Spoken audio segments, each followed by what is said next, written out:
this morning is from Mark chapter 16, verses 1 to 8.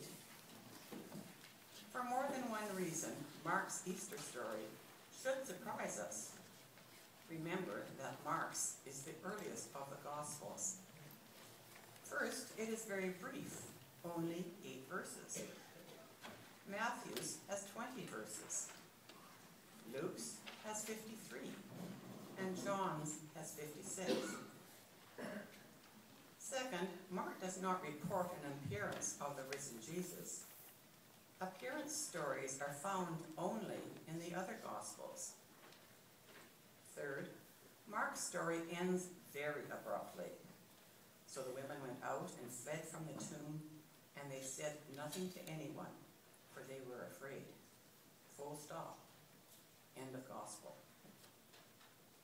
As we hear this first Easter story, keep in mind that the focus of this story is not about the appearance of Jesus, but rather on the discovery of an empty tomb.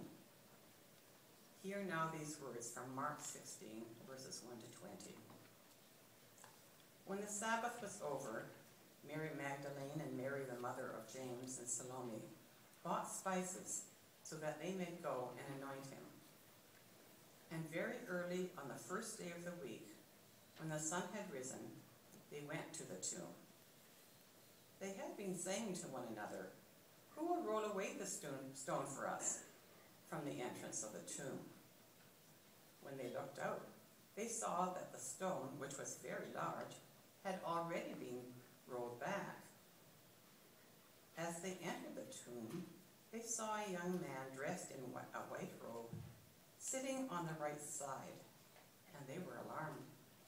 But he said to them, "Do not be alarmed.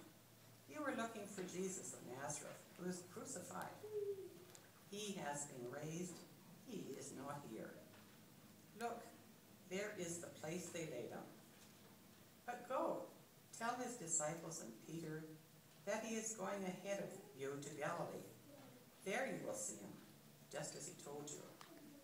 So they went out and fled from the tomb, for terror and amazement had seized them, and they said nothing to anyone, for they were afraid. Hear what the Spirit is saying to the church. Thanks be to God.